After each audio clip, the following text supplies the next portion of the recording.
Hello नमस्कार, मैं श्रेया राज। तो स्वागत है आप सभी का आपके अपने यूट्यूब चैनल एकेडमी उत्थान में। तो आज जैसा कि आपको पीछे दिख ही रहा होगा ट्रिकी जीके का, मैं आज फिर एक पार्ट लाई हूँ। जैसा कि मैं पहले भी कुछ पार्ट्स ट्रिकी जीके की करवा चुकी हूँ, क्योंकि आपको पता है कि कुछ क्वेश्चंस ऐसे होते हैं जो कि बिना ट्रिक के माध्यम से हमें ध्यान में नहीं रह सकते। अगर हम रटें तो बहुत ज़्यादा लंबा चौड़ा हो जाता है, तो इसीलिए मैं ट्रिक के माध्यम से कुछ चीज़ें आपके लिए लाती हूँ। इसके अलावा टॉपिक भी करवा रही हूँ और क्विज भी करवा रही हूँ। तो अगर आप मेरे चैनल पर नए हैं तो चैनल को सब्सक्राइब जरूर कर लीजिएगा, बेल आइकन को प्रेस कर लीजिएगा और वीडियो को अंत तक देखिएगा। अच्छा लगे तो लाइक जरूर कीजिएगा और कमेंट करके जरूर बताइएगा कि आपको ये वीडियो कैसा लगा। तो चलिए स्टार्ट करते हैं। तो आज जो हम पढ़ने वाले हैं ट्रिक के माध्यम से, वो पढ़ने वाले हैं शाहजहां की निर्माण कार्य। यानी कि आपको पता होगा कि जब मुगल वंश की स्थापना हुई 1526 ईस्वी में बाबर के द्वारा, तो उसके बाद उन लोगों ने राजा महाराजा पहले यही करते थे, कुछ से कुछ चीज़ें, मकबरा का निर्माण करते थे, मुस्लिम शासक हिंदू शासक मंदिरों का निर्माण करते थे, इसके अलावा बाग मस्जिद ये सब जो कुछ भी है इन सब का निर्माण करते थे। तो उसी में एक शाहजहां थे, बाबर का बेटा हुमायूं, हुमायूं के बाद फिर अकबर, अकबर के बाद जहांगीर और जहांगीर के बाद शाहजहां। तो एक तरफ जहांगीर को कहा जाता है चित्रकारी का युग, यानी जहांगीर के जो युग थे उसे चित्रकला का युग, चित्रकारी का युग कहा जाता है, क्योंकि वो पेंटिंग उसके समय में बहुत अच्छी थी। लेकिन जो शाहजहां थे, शाहजहां को कहा जाता था स्थापत्य कला का युग। स्थापत्य कला का युग अगर कहा जाए सबसे अच्छा स्थापत्य कला का युग, तो वो शाहजहां को ही कहा जाता था। तो आपको ध्यान में रखेंगे, ये दोनों क्वेश्चन में डायरेक्ट एग्जाम में पूछ लिए जाते थे, तो मैं बता।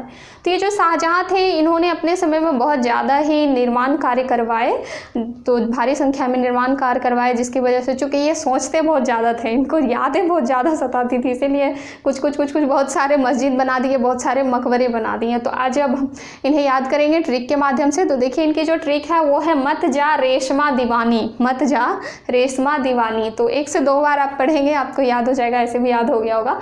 तो मत जा रेशमा दीवानी। अब इस ट्रिक के माध्यम से हम देखेंगे कि इन्होंने क्या क्या निर्माण कार्य करवाया है। तो मत से सबसे पहले आ गया मयूर सिंहासन। मयूर सिंहासन का निर्माण इन्होंने कराया, क्योंकि आपको पता होगा कि ये मयूर सिंहासन दिल्ली के जो रेड फोर्ट है उसके अंदर लगा, और इसका नाम मयूर सिंहासन इसलिए पड़ा क्योंकि इसमें दो मोर इस तरह से डांस करते हुए दिखाई देते हैं। 2 मोर इस सिंहासन में डांस करते हुए दिखाई देते हैं, इस थ्रोन में, इसीलिए इसे मयूर सिंहासन का नाम दे दिया गया। उसके बाद हम दूसरा देखते हैं मत जा। तो से आ गया ताजमहल, तो से ताजमहल आ गया। चूँकि ताजमहल के बारे में तो आप लोग सब जानते होंगे, ये आगरा में स्थित है ताजमहल, और ये इनकी बेगम मुमताज महल के समय में बनाया गया था। ये इनकी बेगम मुमताज महल के याद में बनाया गया था। आपको पता होगा कि मुमताज महल की जब डेथ हो गई तो उसके बाद उसके याद में शाहजहां ने मुमताज महल के लिए ताजमहल बनाई। ये सब कुछ कहने की बात है, क्योंकि इनके याद के बाद तुरंत इन्होंने कुछ और भी मस्जिदें बनवाई हैं। तो अगर आपको एक रोचक कहानी है, इनके बुक में भी है, शाहजहां की जो बुक बड़ी सी बनी हुई है जिनमें कि इनका पूरा जीवन का पार्ट बताया गया, उसमें एक रोचक कहानी है कि मुमताज महल की जब मृत्यु हो गई तो उनके बाद ये मायूस रहने लगे। मुमताज महल की जब मृत्यु हो गई तो उसके बाद ये मायूस रहने लगे। तो मायूस रहने के बाद क्या हुआ कि एक महिला थी फरजाना नाम की, और ये इनके ही एक रिलेटिव्स में आती थी। कौन लगती थी? तो बहुत लंबा चौड़ा रिश्ता था। जैसे इनके जो मुमताज महल के पिता थे, यानी कि शाहजहां के ससुर के बहन के बेटे की पत्नी थी वो फरजाना जो थी, इतनी दूर की इनके रिश्तेदार थे। लेकिन जब उदास रहते थे तो धीरे धीरे फिर इन्हें ये पसंद आ गई, इनसे चहेती बन गई इनकी। तो उसके बाद इन्होंने क्या किया कि इनके जो हस्बैंड थे उन्हें पटना का सूबेदार बना दिया गया, लेकिन ये फरजाना जो बेगम थी वो आगरा में ही रही, उनकी बेगम आगरा में ही रही। तो इसलिए आगरा में इन्होंने फरजाना बाग भी बनाया। एक तो इतनी मुश्किल से इतना दिन में ताजमहल बनाया मुमताज महल के याद में, फिर फरजाना के लिए फरजाना बाग बना दिया। चूँकि इन लोगों के पास धन बहुत ज़्यादा थे तो कहाँ वेस्ट करते, ये सब सिर्फ कहने की बात थी, किसी के याद में बनाई गई। अब देखिए मत जा से ताजमहल हो गया, जा से हो गया जामा मस्जिद। दिल्ली में जो जामा मस्जिद है, ये जामा मस्जिद इन्हीं के द्वारा बनाया गया था, आप इन्हें ध्यान में रखेंगे। उसके बाद रे से हो गया रेशम बाग भी इनके द्वारा बनाया गया है, रेशम बाग। उसके बाद शाहजहां, से शाहजहां बाग बनाया गया, शाहजहां बाग, से आ जाता है शाहजहां बाग। उसके बाद मौ से मोती मस्जिद बनाया गया, ये दिल्ली में ही है, जस्ट रेड फोर्ट के इन साइड में ही है।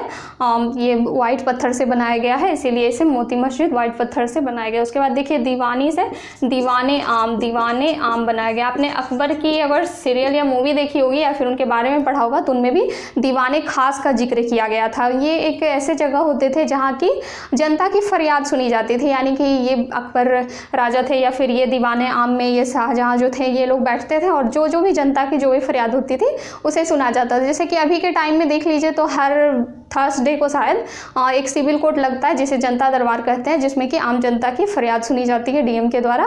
तो उसी तरह से उस समय थी वहाँ के राजा के द्वारा सुनी जाती थी दीवाने आम और दीवाने खास का निर्माण कर दिया गया था। तो इस तरह से आपने ट्रिक से देखा कि इनकी कौन कौन सी, और एक मैंने एक्स्ट्रा भी बता दिया फरजाना बाग। तो मत से म से मयूर सिंहासन, त से ताजमहल, जा से जामा मस्जिद, जे से रेशम बाग, स से शाहजहाँ बाग, म से मोती मस्जिद और दीवाने से दीवाने आम। तो ये सारे आपके क्लियर हो गए आज। तो आपने आज पढ़ लिया कि शाहजहाँ के द्वारा कौन कौन से मस्जिद बनाए गए, कौन कौन से बाग बनाए गए। तो आई होप आपको अच्छा लगा होगा तो लाइक ज़रूर कीजिएगा। चलिए, जय हिंद, धन्यवाद।